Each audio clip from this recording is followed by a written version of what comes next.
The point here is we're building a $250 million a year free cash flow producer that we then have the opportunity to look to reinvest regionally and look for assets that can sweeten our grade profile.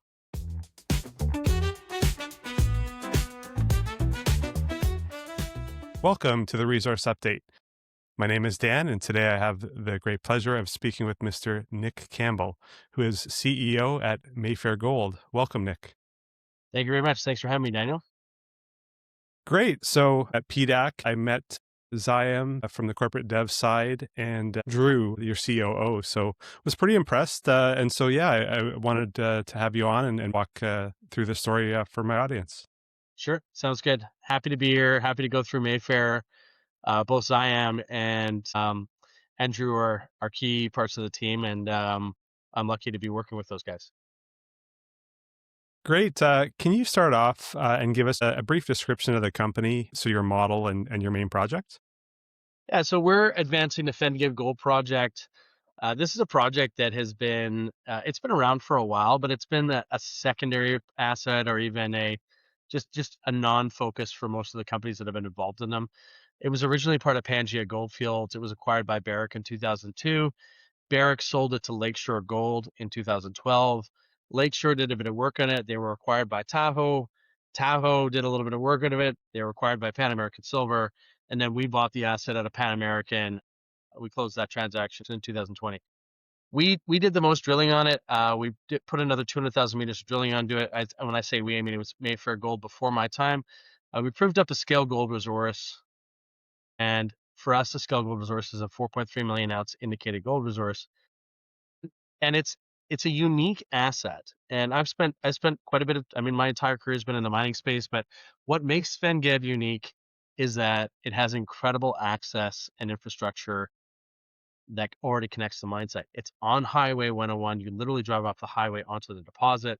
You're 10 kilometers away from power generation from grid power. You've got a local community of Matheson within 25 kilometers. You've got the town of Timmins within 80 kilometers. Those kind of advantages are very rare when you're looking at developing a gold project. Now, it's not the highest grade asset. It's got an average grade of around 0.74, 4.3 million ounces at 0.74. And this is the key thing that people have overlooked with this asset. There's a high grade starter zone that comes right to surface. Most high grade zones that you're looking at an open pit, you get higher grade as you get lower, you get deeper into the deposit. This is unique in that the high grade comes straight up to surface. So I'm not in this game. I'm not a big believer in perpetual permitting and, just trying to advance a project to sell it. That's not my style of involvement from a management perspective.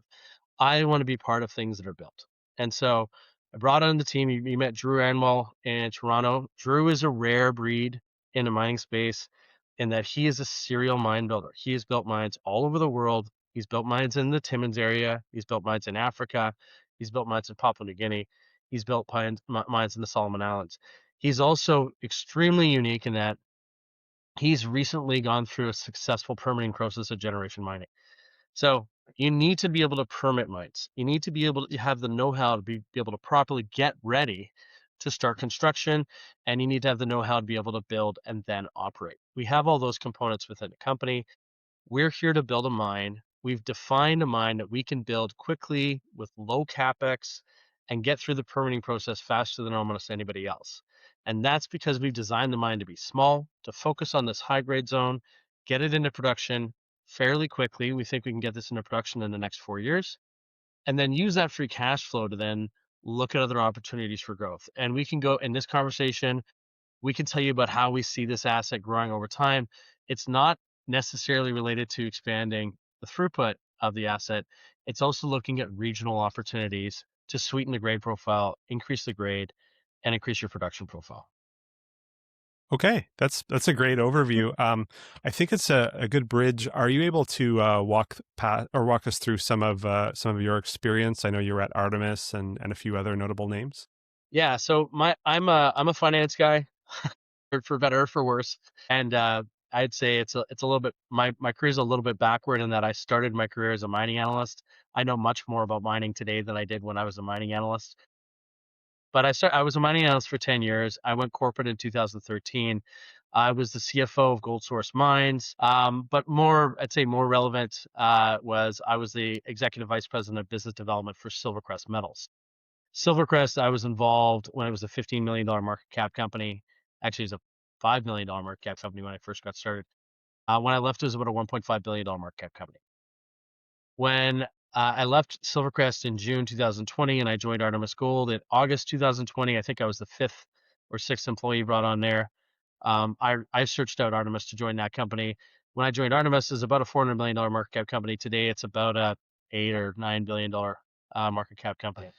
So Silvercrest was a discovery story, but it was also a new production story. So that Silvercrest was brought from discovery to production within 6 years, which is an extremely fast path for getting into production. They could do that because they were in Mexico at the time. Mexican permitting was a lot faster than it is today.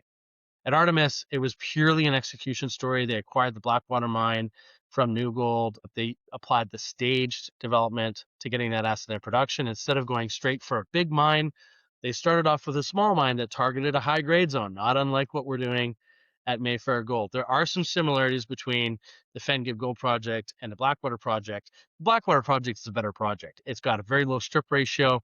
It's a huge asset. It's over 10 million ounces in resources. It's a world-class asset. Fenn-Gib is not that kind of scale, but what we do have is we have enough to build a scale gold mine to operate it for over 20 years. And because we have this high grade zone that starts, we can get it into production for relatively low capex. It's hard to get an open pit into production for less than $500 million. Fenn-Gib is one of the few projects, especially in Canada, where you can get that done. Yeah, and you have infrastructure, no fly in, fly out, that kind of thing. You're set up there, right? Access and infrastructure is huge because I mean most mines aren't found on the highway. Most are found in the middle of nowhere, and you have to build up access just to get your exploration camp in there. If you are getting into construction, you have to build up access. You have to get supplies. You have to get people in there. We're still going to be on rotation like any other mine project out there. The difference is that we're going to have a construction camp in town. We're going to have a camp in the town of Matheson. That is a massive advantage. It's also an advantage for attracting people to come and work at the company. Every mine site in Canada is dry. But if you build a camp in town, you're living in town. You can go to the bar. You can have a beer after your shift. You can go to a restaurant. You can go on a date. Those are the kind of things you can do if you have a camp that's built in town. You can't do that if you have a camp that's built on a mine site. You're there 24/7 during your shift, and then you go off rotation. You go back home. There's also going to be some people that can actually live at home and commute to work. It's not a huge commute, even an 80-kilometer commute. That's like pretty similar to what I have to do if I want to drive downtown from where my house is in Vancouver. And so it creates lots of advantages. Labor is always going to be a challenge, quite frankly. In the mining space, it's always going to be hard to find good people. That's why we try to focus on having great people working with us and also people that we want to work with. And we've been fortunate to attract really high quality talent to Mayfair Gold. I mentioned Drew Anwyll. Drew is a key man. He built Detour Lake with Pierre Baudouin. You'll notice that Pierre Baudouin is a strategic advisor on our board. He's advising Drew as we design the process plant that we're going to be building at Fenn-Gib. And we also brought in Zyam Lakhani. And Zyam is unique as well. We have a unique company in that most of our shareholders are generalists. Zyam is not a mining guy, right? Zyam is a former fund manager. He used to run $4 billion in asset management for HSBC. Zyam knows about asset allocation. He understands when you're going in and we're talking to people about potentially investing in a company like Mayfair Gold, we're not just talking to people that are investing in mining. We're talking about people that are buying Apple, they're buying Nvidia, and you have to explain to them why they should have some allocation that's going into a junior gold developer in Canada. And that can be a tough sell. But I tell you, it's an easier sell when you have a guy like Zyam on your side. It's an easier sell when you're 35% insider owned, which we are. It's an easier sell when all of us have written our own checks to be involved in the company. We're all shareholders. Every company I've been a part of, I've been a significant inside shareholder. I was the third largest insider shareholder at Artemis. I was the third largest insider shareholder at Silvercrest. I'm the third largest insider shareholder at Mayfair Gold. That's great. Any directors or kind of key members you'd want to mention? You did a good overview there. So our directors are quite shareholder heavy. So I'm here because there was a proxy battle. and they removed the previous management team. We don't have to get into that. I think we're past that at this point in time. But you know, I really like our board. They've given us the reins to move forward on this asset, but they also have some really good, talented people that provide differentiated opinion. For me, have a good board is a board that doesn't all think exactly the same way. You need people that have different perspectives. That's how you get to the best outcome eventually. And so I really appreciated Christine Xie. She's on the board. She's legal counsel for Glencore. She's incredibly bright, really good. She's an excellent board member. And Zach Allwright, I think is also worth mentioning. So Zach is a mining engineer. He's the only technical person we have on the board, which is why we needed to bring in some additional help with a strategic advisory from Pierre Baudouin. It's good to have. I mean, quite frankly, Drew knows more about building mines than our board does, which is why we needed someone like a Pierre Baudouin to advise us, because Pierre knows probably as much or more than Drew does about building mines. You need people, you need oversight. Yeah, if you're a management team, that's the role of the board to make sure that we're making the right decisions. We've got a great board. I think we will add to that board, and the rest of the board is also good too. We got Sean Pye on the board. We got Darren McLean, who's the chair of the board, and we got Carson Block. People know Carson as a short seller. Most people aren't even aware that Muddy Waters has a long only fund. They do. We're a big part of that long only fund. I can tell you, but that all three of those gentlemen are incredibly bright, incredibly talented.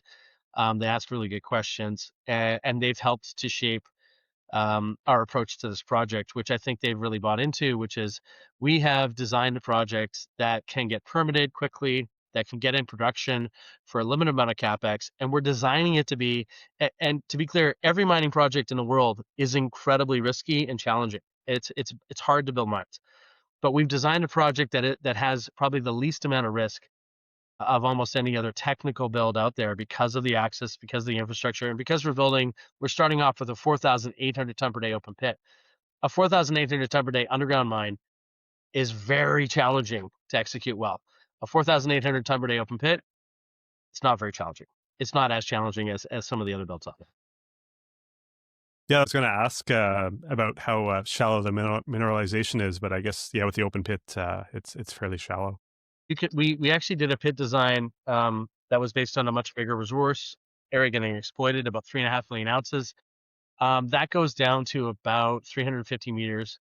The current pit design, based on the first 14 years at 4,800 tons per day, is 200 meters.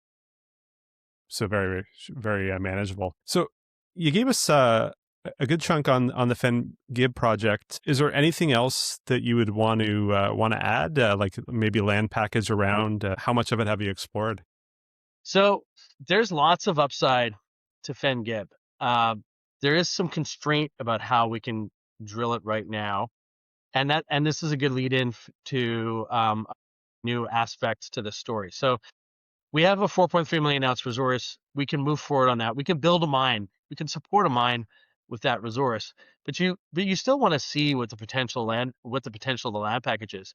The constraint is that when Lakeshore sold this or bought this from Barrick in 2012, Barrick got a back-in rate. So if you go on those specific concessions that Barrick sold, if we go over 5 million ounces, they have the right to buy 51% of the asset by spending twice what's been spent on the property since they sold it to Lakeshore.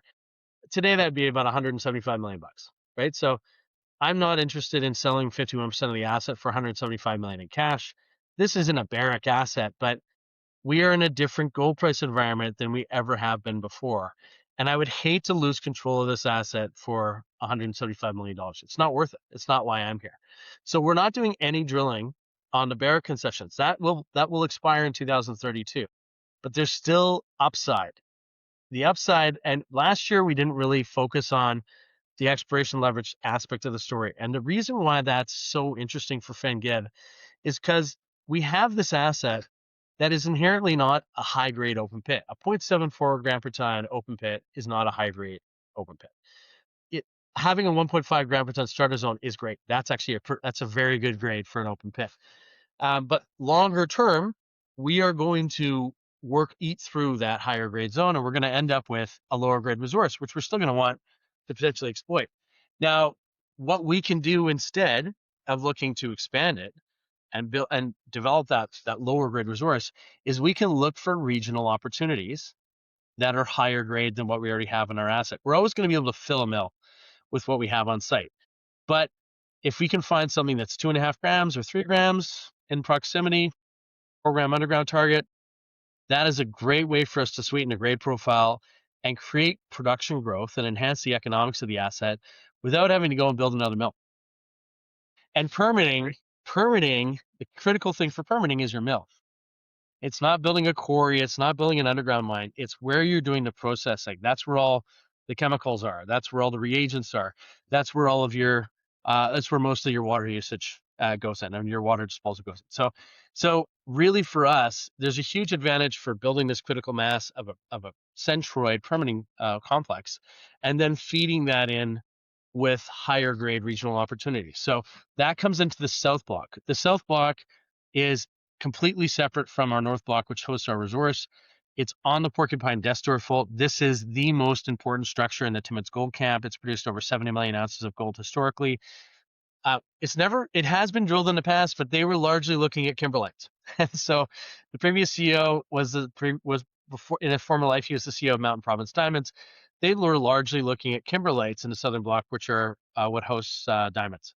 We're not going to be looking at kimberlites. We are looking for analogs and other deposits that are along the Porcupine Destor Fault. We're along strike from Stellar's assets. We're along strike from the Grey Fox, from the Black Fox mine. That all comes along strike through our Southern Block. So we're going to have a major exploration program. We haven't defined exactly how big it's going to be, but we would like to explore that. That's 4 kilometers away from our current asset. If you find something higher grade, you can develop that relatively quickly. You feed that into the mill, you sweeten the grade profile, and all of a sudden you're getting production growth without having to pay for an expansion. We also announced an acquisition. We acquired 3 properties from Plato Gold. Plato Gold is a fairly small company, but they had accumulated some really interesting land positions in the Timmins Gold Camp. And what we thought was really interesting about it is that they've accumulated some significant land positions around the Porcupine Destor Fault, right? Again, a critical structure for the Timmins Gold Camp. So we acquired the Guibord property. We own 50% of that. That's a critical piece for us because that allows us to get into the 1P process provincially. We needed that land in order to be able to look at water management at the asset level and actually provide some infrastructure. So, but that asset's also a really interesting exploration target because it's a long strike from the Grey Fox and the Black Fox mine. So that is adjacent to our land package. So that is That's the McEwen property, right? Yeah. So McEwen is 10 Yeah. kilometers to the west of us. And if you look down strike from McEwen's Black Fox and Grey Fox mine, it crosses into the Guibord concessions, which we've added, which are adjacent, are now part of our North Block, which is where we're building the Fenn-Gib Gold Project. We've also added 2 additional projects on Highway 101. One is the Hollaway project, which is a relatively small parcel of land that's quite close. Within 3 kilometers of the Holt and the Hollaway projects. Potential extensions from those assets onto the Hollaway concessions. And then we've acquired quite a large a package of concessions called the Marriott, which again is along the Porcupine Destor Fault.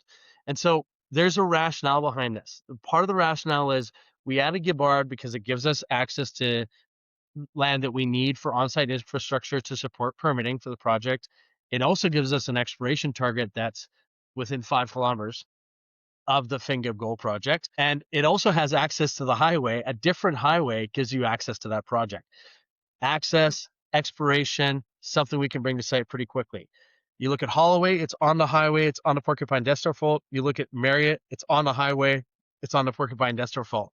So we're bringing on exploration assets that can provide exploration leverage that if we make a discovery, we don't need to build a mill at those projects in order to get value for it. We can haul that material to Fenn-Gib, and so that creates an immediacy on exploration leverage. Normally, you have to build scale in order for a discovery to be meaningful, enough scale to support a development.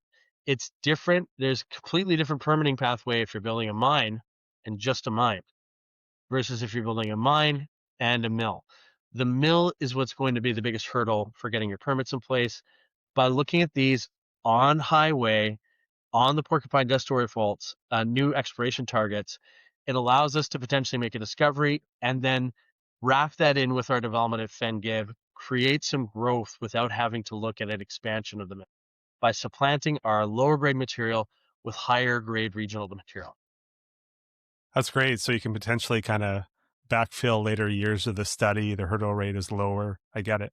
That's right. And so we did this deal. It's $2.5 million in cash, and it expanded our land package by 66%. I think that's a pretty good deal, and it's a good deal for. I think it was a good deal for Plato as well. So it's win-win for both of us, and we're very excited to get the drills turning and create some exploration leverage within Mayfair Gold. Kind of a dual track, then you can advance the main project and then start drilling. How soon do you think you could start drilling, or is it in the planning phases? So with I'm not a big fan of spending money on drilling unless you do the work to do proper targeting, right? So you can go and immediately start spending money on drilling. It's just not necessarily going to be effective. You might get lucky, but I'd rather stack the odds in our favor. So we have just gotten in some talent, some exploration talent, some geology talent to help us with our targeting program. And we're not just applying it to these new properties, we're also applying it to the south block, to the north block, and these new properties we brought in. We're going to be laying out an exploration program to the market. It's something you can expect to see probably sometime in the next month, where we're going to show you exactly the work we're going to do. We'll probably start turning some drill rigs in the summer, and we'll probably look to expand the number of rigs we have working as we get into the freeze up time, and we can build an ice road to connect to the southern block. So the southern block to me is what I'm the most excited about. These other properties that we're just bringing on, we need to do more work to understand what the local geology is and where the best targets are before we start spending a lot of money on exploration. Okay, no, makes sense. Want to talk a little bit about the PFS and the capital requirements. Are you able to maybe speak to some high points, production, ASIC, NPV, that kind of thing? Absolutely. So there's two ways that we did the base case at $3,100 gold. The upside case was at 4,450. You know, no one's going to care what I think about gold. I don't really care what anybody else thinks about gold either. But part of the reason why I got back into the saddle and took on this role is because I am a big believer in gold. And I'm not a gold bug. I've never been a gold bug, although I have worked in the gold industry my entire career. I believe we're in a generational moment where gold has become a real asset, where people are starting to allocate pieces of their investment portfolio into gold for reasons that are pretty self-evident at this point in time. A lot of it's related to de-dollarization, and it's not like de-dollarization meaning end of the world as we know it. It's just diversification away from the US dollar, and the biggest net beneficiary of that has been gold. And I think that trend is going to continue. And so um, what we wanted to do, and this is the strategy behind the PFS. We put the PFS out in January at $3,100 gold. It's got an NPV of like 685 million bucks Canadian. It's got an NPV at 4,450 of close to 1.4 billion. So really for me, the critical thing is the first 6 years, right? So the first 6 years in the PFS are what I'm focused on, and that's what we're focused on as a group, because that first 6 years, your average grade is 1.47 gram per ton gold, and you can feed that into your mill. Your all-in sustaining cash cost over the first 6 years is less than 1,200 US per ounce. It's a low-cost producer. If you want to go over the 14-year initial PFS mine life, it's about a $1,300 sustained cash cost. The average grade's around 1.3. So it's a high grade open pit that we're focused on, but the first 6 years will really drive the value. So at $3,100 gold, you're generating $900 million in free cash flow the first 6 years. It's $150 million in free cash flow every year for the first 6 years. At 4,450, that number goes up to to over $1.3 billion. And so and that to me is what's the focus for us here. It's not building, and if you want to talk production, it's around 71,000 is what is listed in the PFS. That includes the first year, which is a partial year. If you remove that, it's probably closer to 74, 75,000 ounces a year. So it's about 75,000 ounces a year that you can run for 6 years. People don't get excited about 75,000 ounces of gold a year, but there's also this mindset that happens to stick with the gold space, which is it has to be over 100 for it to be worthwhile. So when I started, Alamos Gold was marketing to build Mulatos, which was their original mine. You look at Orla and you look at Orla mine. Orla mining started out with Camino Rojo in Mexico. I asked those guys what their free cash flow was when they started. And the average annual free cash flow at Camino Rojo, which is about 150,000 ounces a year, was about 100 million bucks. At spot prices today, we're generating over 250 million in free cash flow a year based on this base case scenario. So the point here is not we're building a 75,000 ounce a year producer. The point here is we're building a $250 million a year free cash flow producer that we then have the opportunity to look to reinvest regionally and look for assets that can sweeten our grade profile. You find something that's a 3 gram per ton or a 4 gram per ton ore body. It could be a 500,000 ounces. It could be 300,000 ounces. You can feed that into our project. You're sweetening the grade profile. You're turning the 75,000 ounce a year producer to 100 to 150 to 200,000 ounces. But the key thing is you get a big revaluation. If you look at Artemis, if you look at Silvercrest, Silvercrest was a combo of exploration and execution. Artemis was purely execution. There's a huge amount of value that's created by bringing an asset into production. You get valued based on a free cash flow yield. A free cash flow yield for a company like us is probably, maybe it's 10%. That's $2.5 billion company in 4 years. So you get a revaluation that gives you the cost of capital to look at reinvesting at buying other assets, higher grade assets that you feed into this central milling complex. People will look at this and say, oh, this is a hub and spoke model. It's different than most traditional hub and spoke models. Most hub and spoke models, you overbuild the mill and then you look for things. You do toll milling or you look for things that you can do to fill your mill. We will always be able to fill our mill with our asset. That's the difference between our model and a traditional hub and spoke. We are not overbuilding the mill. The mill is going to be filled by Fenn-Gib. But if we can find higher grade material than we have at Fenn-Gib, we'll prioritize that, sequence that, increase your grade profile, increase your production profile without having to incur substantial capital to increase your production capacity.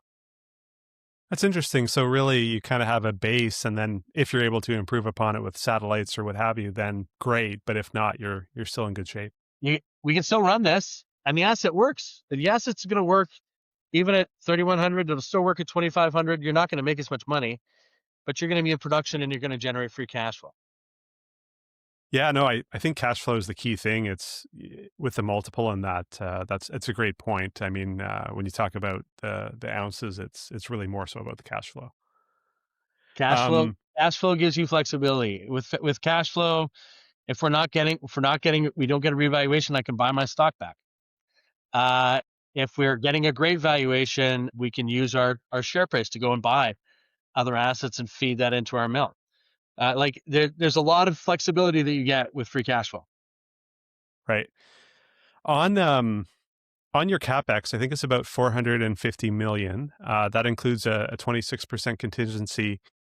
Given what you've seen at other mine builds and what Drew has seen, what are the biggest cost escalation risks? Anything you're kind of watching out for? Yeah, so this is an honest estimate of cost. And that comment reflects my own pessimism about the mining sector. I find most studies are not accurate. And you know what? Our study isn't accurate. It's an estimate. It's an estimate today. And you won't really know what I don't know what green steel is going to cost when we actually lock it in. We're going to start locking that in over the course of the next couple of years. But everybody's exposed to inflation, but there's a better way of there's better studies and there's worse studies. This study is an independent study, but it's been driven by Drew. he's going to have to build this. No one else is going to build this mine. Drew's going to have to defend it. So it's a fairly honest reflection of what the cost is to get this in production. And to be frank, when I first started looking at this, I was thinking it was going to be closer to 350 to 400 million, and it ended up being 450. Such is life. That's the reality of what we're working in. What I can tell you is that if we wait 10 years, it's going to cost us a lot more to build this mine, and it's going to cost everybody a lot more to build mines. The areas that I think provide the biggest potential risk factor, and it's a pretty common area in mining, especially open pit, is earthworks, right? So we're going to have a pretty good idea. We're in the process doing front end engineering design. We're working directly with OEMs to try and really define what the cost is going to be for the process plant. There will be some variability around that, but it's probably we're going to have a higher degree of certainty on the process plant than we are on earthworks. And that has to do with the area that we're working in. It's quite a swampy area. It can be challenging to do earthworks in that area. We're working with really high quality contractors, but could the earthworks quite frankly could potentially double, in which case you're spending another $50 million in earthworks. That's possible. Is it something we want to do? No, obviously.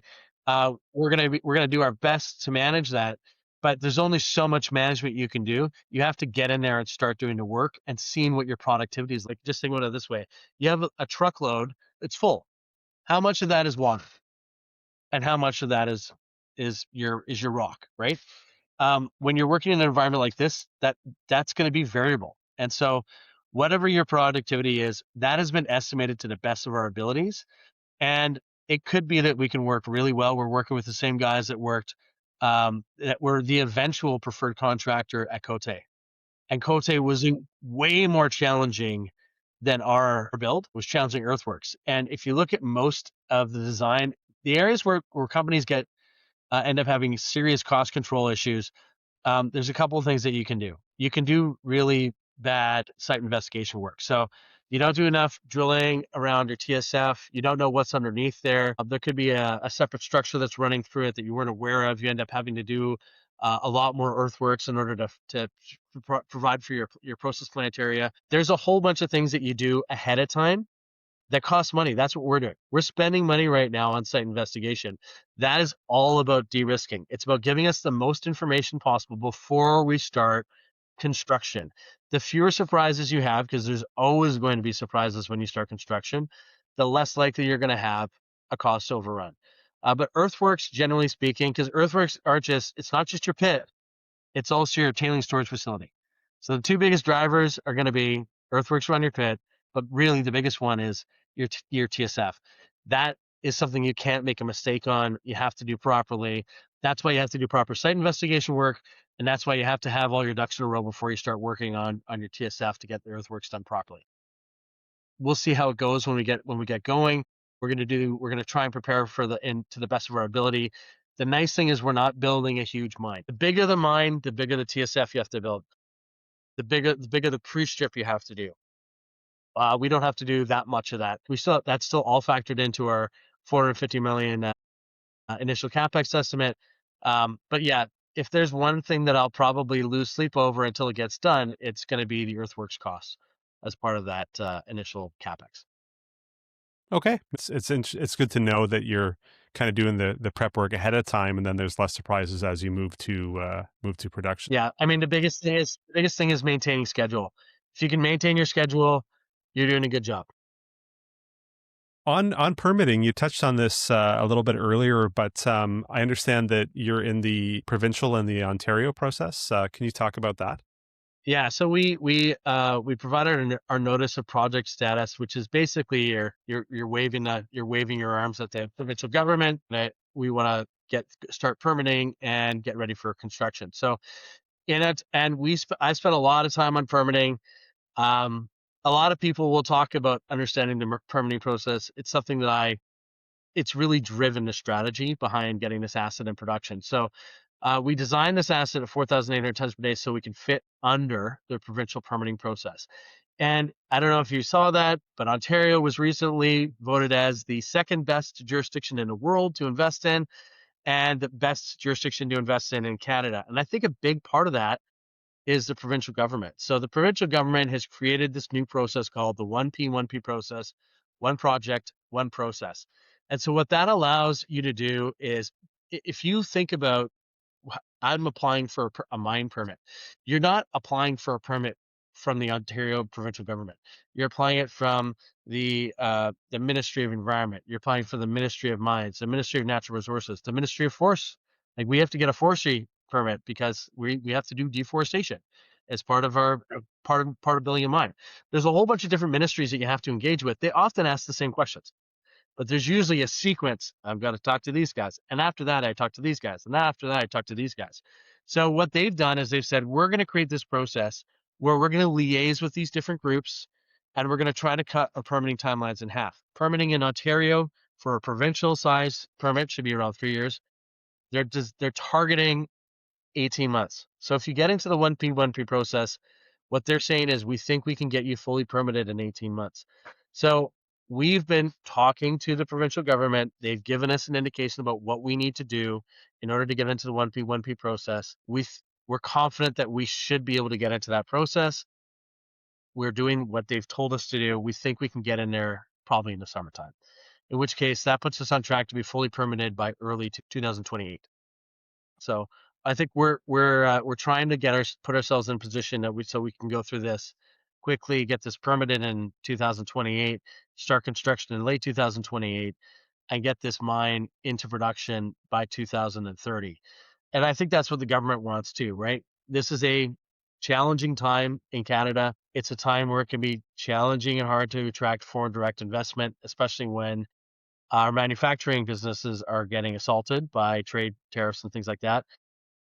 Resource investment is one of the few ways that we can invest and bring serious dollars investment into the province of Ontario and into Canada, and provide long-term solid employment, both part of construction and in terms of operations. So we're looking to spend $500 million in Ontario in the next 4 years. And we have the team to do that. We're not looking to get permitted and then sell the asset. We want to build this mine. I'm a big believer in the value associated with building new mines. I left Artemis before we got it into production, but I joined them for the same reason. And that company went from it was about a $5 stock when I joined. It's a $40 stock today. I can't say that we're a $5 stock at Mayfair and we're going to be a $40 stock in 4 years. That would be great. I would love to see that. I do think we could be a $20 or $25 stock in that period of time. You mentioned you're proximal to Matheson. In terms of community relations and First Nations in the vicinity, what kind of work are you doing there? Matheson is less than 25 kilometers away. We have regular discussions with the mayor. We're looking at building our construction camp there. That might turn into our full-time camp. There's massive benefits to that. You can tie in with local sanitation. You can tie in with your power grid, and we want to be part of the community. And that's a big thing too.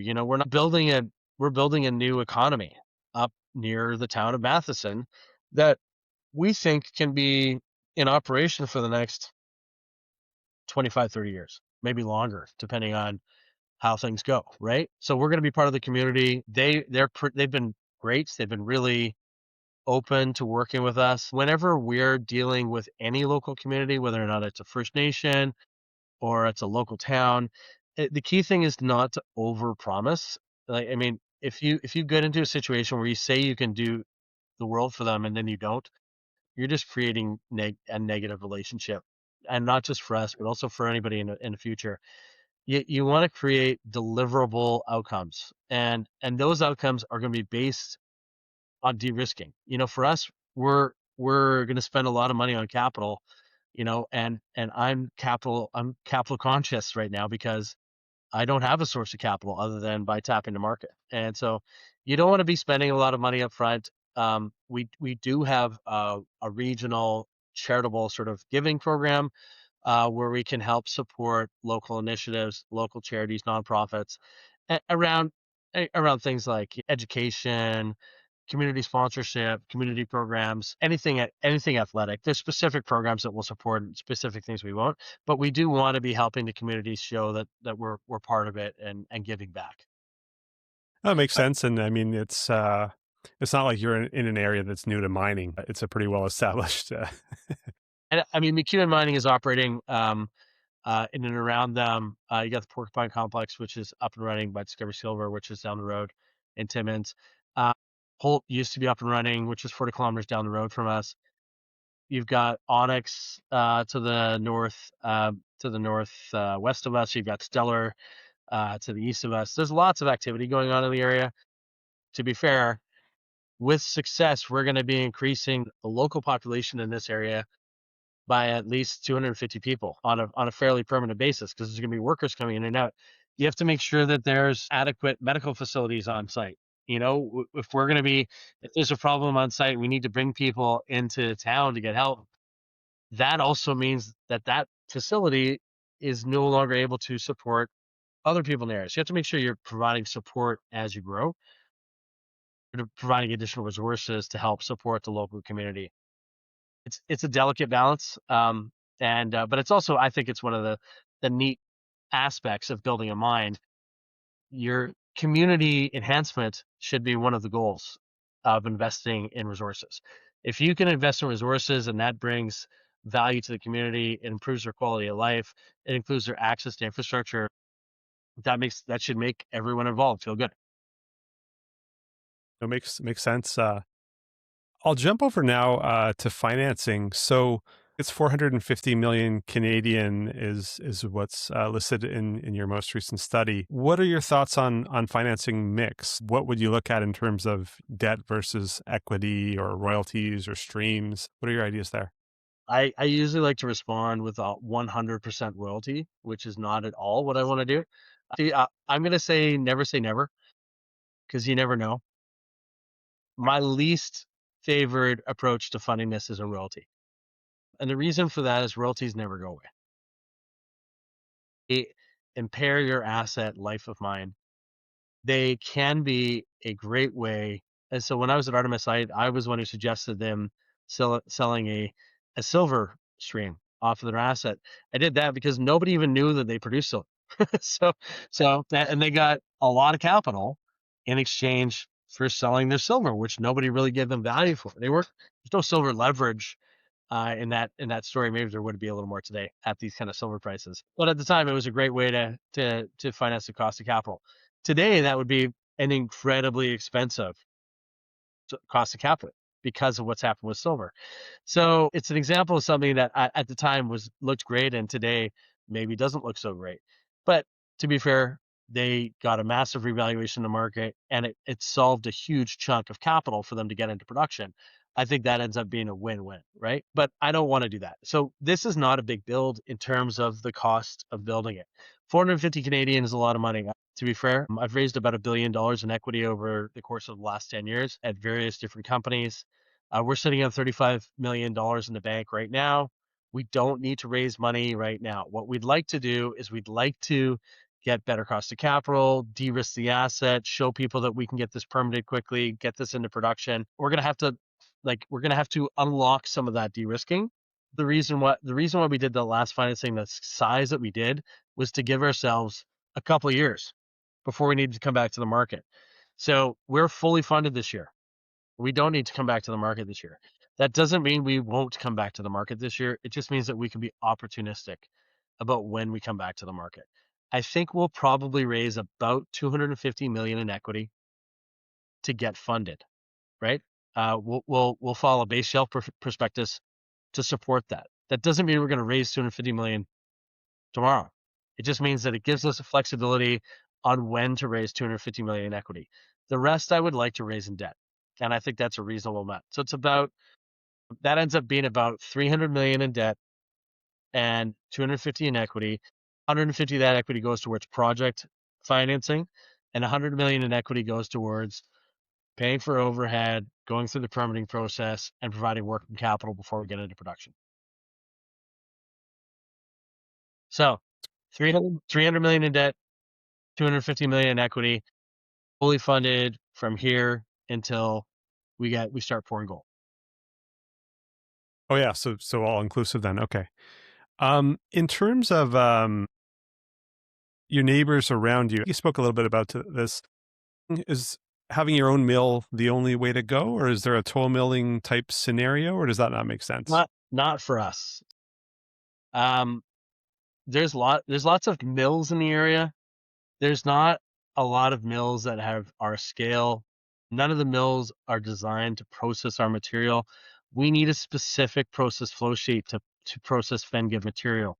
So we have to flow to concentrate, grind it down to, we do 3-stage crushing, grind it down to 106 microns. We flow to concentrate.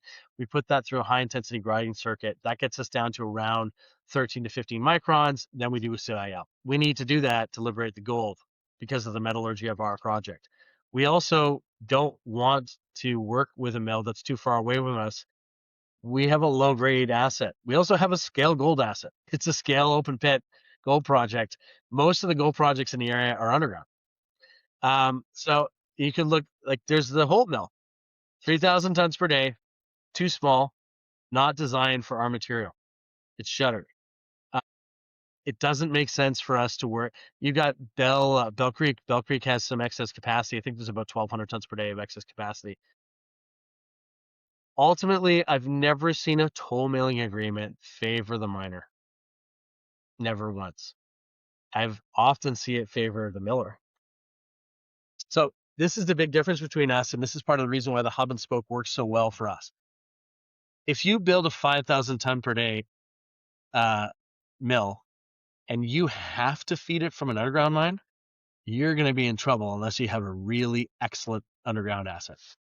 Unless you're doing something that's like maybe not a block cave, but you need to have a really consistent, wide zone of underground mineralization that you can exploit in order to fill that scale of mill for an underground mine. Underground mines are harder to operate than open pits. You need to have multiple working faces in order to maintain productivity. There's going to be incidents where you're going to have to stop production in one area until you can clean out the rock and get back in there and reinforce it, and then and reopen the working face. So it's underground operations are hard. They can be great, but they're harder operations to manage than open pits. So we have a big open pit, and it's on the highway. And it's not hard for us to fill 5,000 tons per day. That's the difference between us and other people. We can also process other people's material at our mill, whereas they can't process our material at theirs. We need to get the material down to 13 to 15 microns in order to liberate our gold. Most of the other material, and there's going to be other assets that have a similar kind of metallurgical characteristic to us. We can process that material. They can't necessarily process ours. So it's part of the rationale behind getting through the permitting process and getting this up and running quickly. It doesn't make sense for other people to also build mills in the area. If they're building 1,000 tons per day or 2,000 tons per day, it doesn't really make sense to do that if there's a 5,000 ton per day mill that's already up and running that can process all your material. Makes sense. Are you looking to build out the mine and add on more projects, or is there a price, or is there a way that this makes sense in another company if the right offer comes? What I would say is there's the right offer for every company. There's no company that doesn't have the right offer. It's just, what's the probability of that offer coming to the table? There's an offer that Agnico would sell for,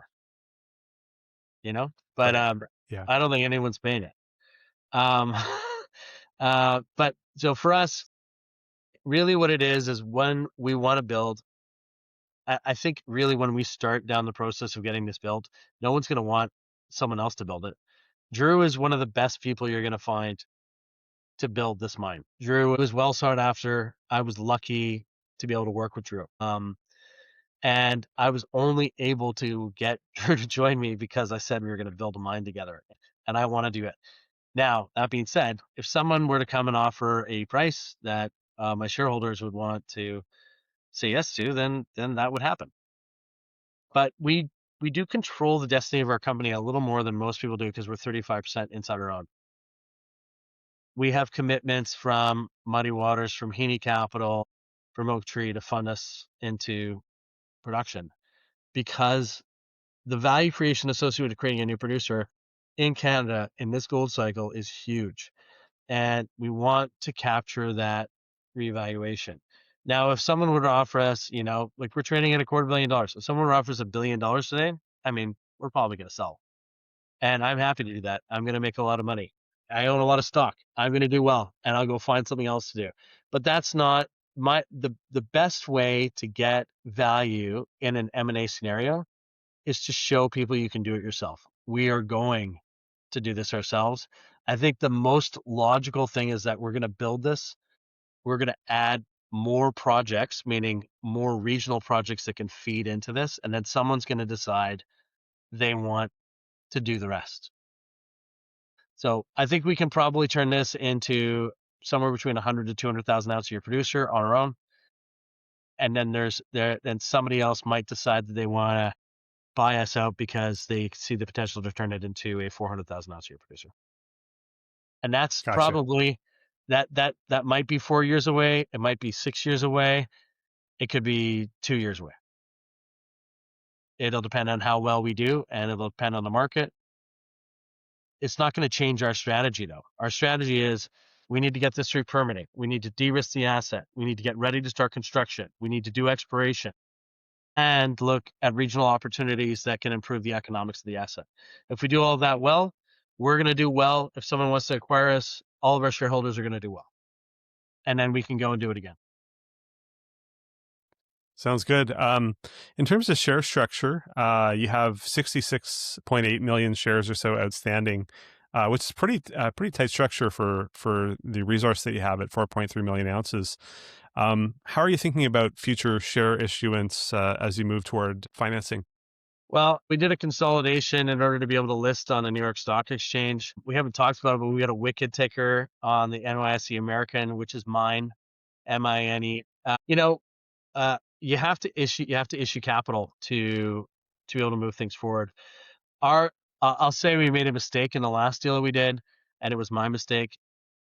I should have included more retail broker allocations as part of that. I'm not going to make that mistake again. And the time we do the next deal, I don't know when we're going to do another equity issue, but I can't imagine that we're going to do one anytime soon, because we don't need to, because we're not running on fumes and we're not even close to it.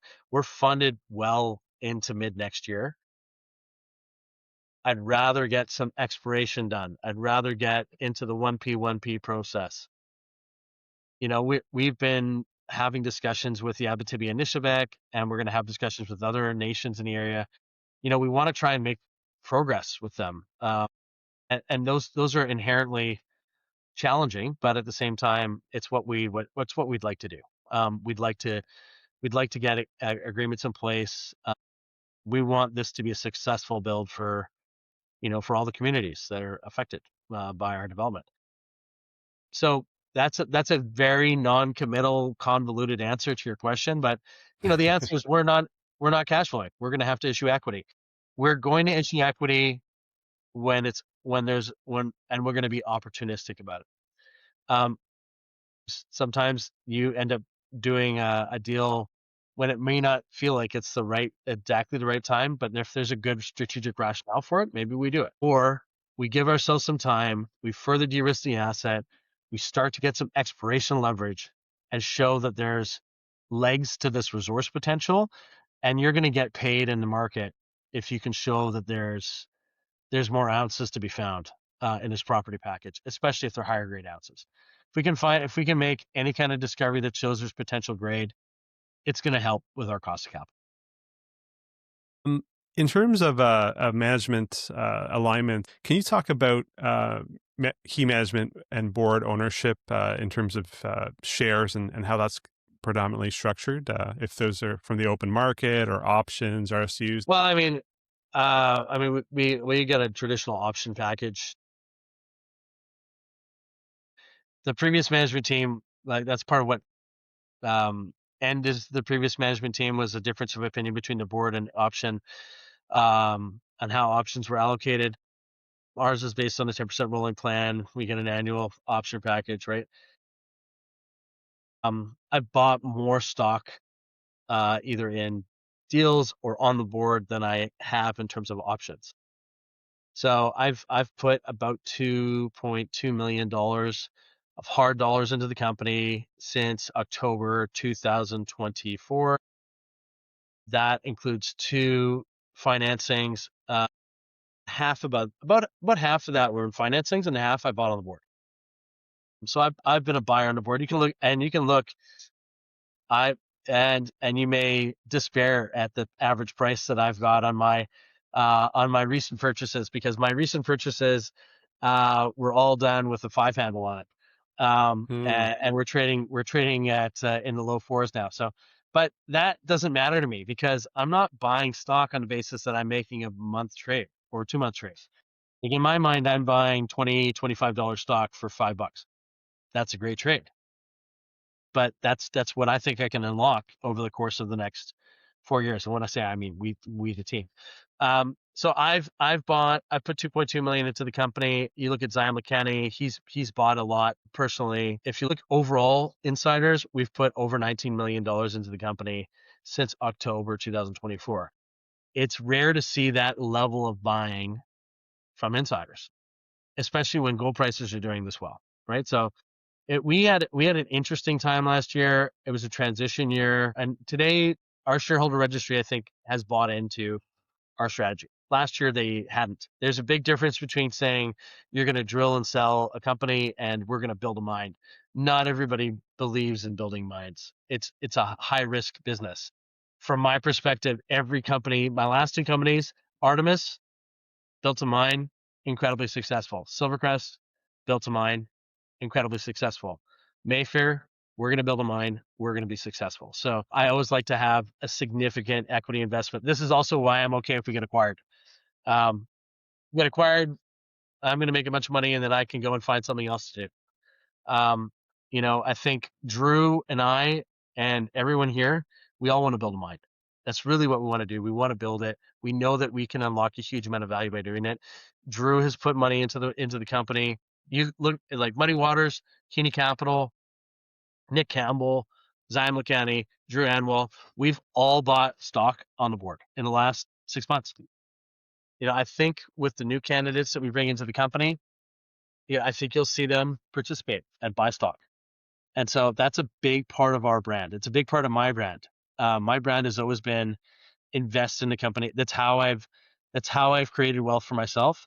I've created way more wealth for myself investing in the companies that I've helped run than I have by getting paid a salary. And I'm a big believer in that entrepreneurial sort of style. It's also what gets you out of bed early in the morning, late at night. It gets you working in the trenches to make sure things are done properly. You need to have skin in the game to align yourself with shareholders. We're all shareholders. We all care when the share price goes down. I tend not to worry about day-to-day fluctuations or month to month, as long as things are trending in the right direction in terms of the background and strategy. And I couldn't have better partners than I do right now to execute on the strategy that we have. And you're going to see us add team members that are incredibly high quality. And again, really lucky to work with the quality of people that we have at Mayfair. I really appreciate you running through that. In terms of risks, I think we already talked about some in terms of, earthworks and cost run-ups and that. I will ask, in terms of project economics, is there a gold price that makes you uncomfortable, or is that kind of a scenario that's not very foreseeable? I mean, we've designed this for downside production. Like it would be much more challenging if, like, we could have designed this to go big right from the get go. When I joined the company, that's what the company was working on. They were working on a 25,000 ton per day throughput PFS scenario. That would cost probably $1 to $1.5 billion to build. It would have an all-in sustaining cash cost that would be probably closer to 1900. That is a way riskier asset to build. Starting small, lower capex, focusing on high grade, Our all-in sustaining cash cost is $1,200. Like our break even is probably 1,800, 1,700 after you pay for capex, pay back capex. I think it's probably something like that. That's pretty good downside protection from here. So, you know, but the reality is if gold goes back to 2000 and we're running this mine, yeah, we're not going to make as much money, but we're going to be in a better position than most guys are. And then we can go and then we can build value in it. It'll take, I'd rather gold stayed high and went higher because it's going to be easier for me to create value that way by unlocking the value associated with production. But the reality is the way we've designed this is to give you some downside protection. If gold goes to 3,000, this asset will do very well. That's great. On the flip side, I mean, what are, I guess, the 2 or 3 kind of major catalysts that you're excited about that, things coming in the next kind of 6 to 12 months? So for me, what I think is a huge catalyst is getting into the 1P process. The Ontario government has been excellent. We feel really supported by the government, and we're excited to get to work. Right. So the work we're doing right now is important, and it does cost capital. But when I say get to work, we want to build a mine. We do. We also need some time to get ready to build a mine. So, but going through that permitting process, I think if we can get into that permitting process, that's a huge catalyst. And investors may not immediately recognize it, but every company that's gotten into the 1P process has seen a bump in their valuation in the market. Another one for us is getting into the GDXJ, and might be a little more challenging for us to do, but we did qualify last quarter. We'll see if we make it this quarter, but that might be 12 months out, or it could be 6 months out. But that'll be a huge catalyst for us. We are tightly held. Getting into the GDXJ will massively improve our liquidity, and it'll help with that passive investment associated with funds that mimic that fund, and also generalist investors are more likely to buy the GDXJ than they are likely to buy Mayfair Gold, right? So that's an important one for us. And exploration, I think this is the one that I'm most excited about. And I have to be a little patient to get our ducks in a row to probably do it. But I'm really excited about the exploration upside with the property here and with the new properties. And I think that's something that I'm excited to see what the results are and show those results to the market and try to get a little bit of that speculative zest and speculative interest to participate within Mayfair Gold shareholders. Like nothing gets people more excited than a new discovery. No, for sure. Can you walk us through your tickers and the exchanges that you trade on? Yeah. So our tickers are MFG on the TSX Venture. It's possible that we may look at uplisting to the TSX sometime in the next year or two. I'd say it's probably at least a year away, maybe 2 years away. We did recently list on the New York Stock Exchange American with the ticker MINE. I'll give you a little anecdote here. When we listed, I was expecting to see some upward movement in the share price, and we got crushed. And the reason why we got crushed is because we didn't realize it, but the former owner of the ticker MINE was a defunct psilocybin company, a magic mushroom company. And so all these investors thought that all of a sudden these shares that were worthless were all of a sudden worth millions of dollars in their portfolio. And so they started naked shorting it, which you're not allowed to do in the US. And the brokers were making mistakes by allowing them to sell shares that they didn't own. So initially we were down 22% basically at the open. We ended up closing up 5 that day, and we traded $19 million worth of stock in a single day, and ended up outperforming the GDXJ. So it ended up being kind of a funny, interesting story. Who would be the key contact if investors want to learn more about Mayfair? So I mean, Zyam Lakhani, and I'll spell out his name for you. It's Zayem at mayfairgold.ca. And Zyam is a VP of Capital Markets, is a former fund manager. He managed $4 billion for HSBC. He's extremely knowledgeable. He's much more knowledgeable than I am. outside of the mining space. I've known Zyam for a long time. If you have any questions, you can reach out to him. I'm also available. You can also email me at nick@mayfairgold.ca.